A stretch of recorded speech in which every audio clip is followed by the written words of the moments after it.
Welcome back. સમાચારોમાં આગળ વાત કરીએ તો ઇફકો કર્મચારીઓ માટે એક મહત્વના સમાચાર છે। ભારત મંડપમમાં ઇફકો 55મી વાર્ષિક સભા યોજાઈ। ભારત મંડપમમાં ચેરમેન દિલીપભાઈ સંઘાણીએ જાહેરાત કરી ઇફકો કર્મચારીઓનું લઘુત્તમ વેતન 20,000 કરવાનો નિર્ણય લેવાયો છે। કર્મચારીઓના કલ્યાણ હેતુ ₹140 કરોડની વિશેષ જોગવાઈ પણ કરવાની વાત થઈ છે। કર્મચારીઓના કલ્યાણ હેતુ ₹140 કરોડ કરાશે। વેતનમાં પણ વધારો કરવાનો નિર્ણય લેવાયો છે। ઇફકો કર્મચારીઓનું લઘુત્તમ વેતન 20,000 કરવાનો નિર્ણય લેવાયો છે।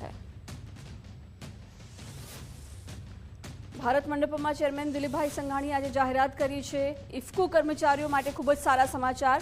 ભારત મંડપમાં ઇફકોની 55મી વાર્ષિક સભા યોજાઈ હતી, જેમાં ચેરમેન દિલીપભાઈ સંઘાણીએ આ મહત્વની જાહેરાત કરી છે। વિગતો મેળવીશું એસોસિએટ એડિટર ધર્મેશ વૈદ પાસેથી। ધર્મેશ, આજે મહત્વની બેઠક ઇફકોની મળી, જેમાં ઇફકોના કર્મચારીઓ માટે સારા સમાચાર, વેતનમાં વધારો કરવાનો નિર્ણય। જિજ્ઞાસા, દિલ્હીના ભારત મંડપમમાં આજે ઇફકોની જે 55મી વાર્ષિક સભા હતી, એમાં ખાસ કરીને કર્મચારી માટે બહુ સારા સમાચાર છે।